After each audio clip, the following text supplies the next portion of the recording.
नाशिकच्या भगूर शहरातील ऐतिहासिक सावरकरांच्या जिल्हा परिषद मराठीच्या शाळेतील मुख्याध्यापिका सौ उषाताई सैंदाणे अभ्यंकर आपल्या 36 वर्ष सेवेतून सेवानिवृत्त झाल्याबद्दल नागरिक शिक्षक विद्यार्थ्यांनी शाळेच्या प्रांगणात सन्मान सत्कार करून त्यांच्या शैक्षणिक कार्याचा गौरव केलाय।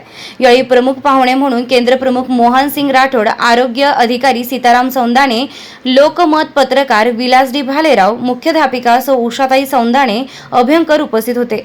यांच्या हस्ते डॉक्टर आंबेडकर, वीर सावरकर, शिवाजी महाराज यांच्या प्रतिमेस पुष्पहार अर्पण केला। त्यानंतर उपस्थित शिक्षकांचे वतीने सौ उषाताई सौंदाणे अभ्यंकर यांचा पैठणी साडी, विविध भेटवस्तू देऊन सत्कार केला। यावेळी उपस्थित मान्यवरांनी सांगितले की भगूर शहर हे स्वातंत्र्यवीर सावरकर जन्माची पवित्र भूमी आहे आणि याच ऐतिहासिक मराठी शाळेत वीर सावरकर शिकले। ती भग्न अवस्थेतील शाळेला सौ उषाताई सौंदाणे अभ्यंकर मॅडमनं ऐतिहासिक सुंदर रूप देऊन विद्यार्थ्यांना वीर सावरकरांच्या देशभक्ती गीतांचे धडे शिकविले। या डॉक्टर बाबासाहेब आंबेडकरांचे संविधान पुस्तके खरेदी करून प्रत्येक विद्यार्थ्याला संविधानाचं महत्त्व सांगून संस्कार केले। त्यामुळे मॅडम पवित्र भाग्यवान ठरल्या आहेत।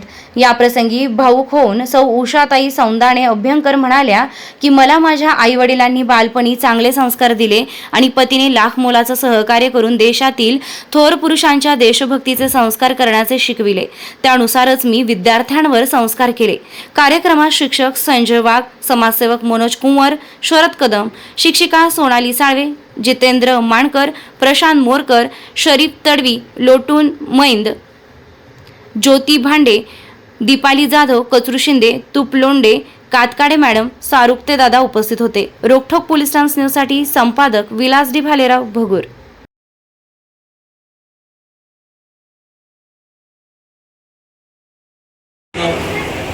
डॉक्टर बाबासाहेब आंबेडकर, हिंदवी स्वराज्य संस्थापक, राजे छत्रपती शिवाजी महाराज आणि आमच्या भगूरचे पवित्र सावरकर यांना वंदन करून आपल्या या मराठी शाळेबद्दल जर बोलायचं ठरलं तर ह्या मराठी शाळेत सावरकरांचं शिक्षण झाले सर्वांनाच माहिती आहे। म्हणजे ही पवित्र शाळा झालेली आमच्या पवित्र गावात मॅडम आल्या। आता मॅडम आल्याच्या नंतर ही शाळा एकदम भग्न अवस्थेत होती, परंतु वाकसर झाले, मॅडम झाले। मॅडमने सर्वात पहिले या शाळेमध्ये येताना सर्व शाळेची देखभाल वगैरे, शाळेची सुंदरता जोपासली, सावरकरांचे विचार जोपासले।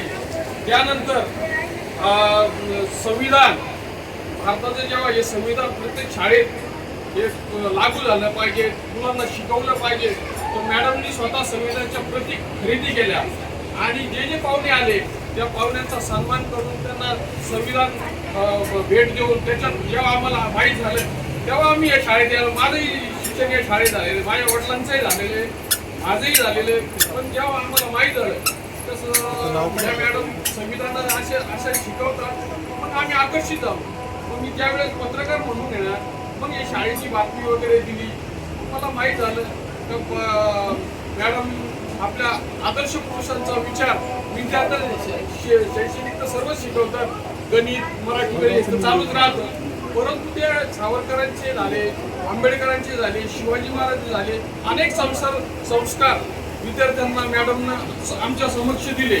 तेव्हा आम्हाला मॅडमबद्दल खरोखर गर्व तयार झाला। मग आम्ही नेहमी वेळोवेळी येणं, मॅडमला विचारपूस करणं आणि मॅडमचं कधी गाव दादा काय चाललं, कसं आहे, बरं आहे, दादाशिवाय शब्द नाही, लहान असो मोठा असो, तर खरोखर आहे ना त्या इथं रिटर्न होतात, म्हणजे या पवित्र भूमीत रिटर्न होतात, हे त्यांचं भाग्य आहे, ते सर्वांनाच भेटत नाही। आज त्यांना या भगूर गावामध्ये जे काय रिटायरमेंटचं आहे, मी म्हणलं ते पुण्यवान झालेले, आम्ही जन्मून आम्ही तर पुण्यवान आहेच आहे, परंतु आमच्यापेक्षा डबल पुण्यवान झालेले, तरी त्यांना पुढील रिटायरमेंटचं आयुष्य सुख समृद्धीचं लागो हीच मी ईश्वरचरणी प्रार्थना करतो।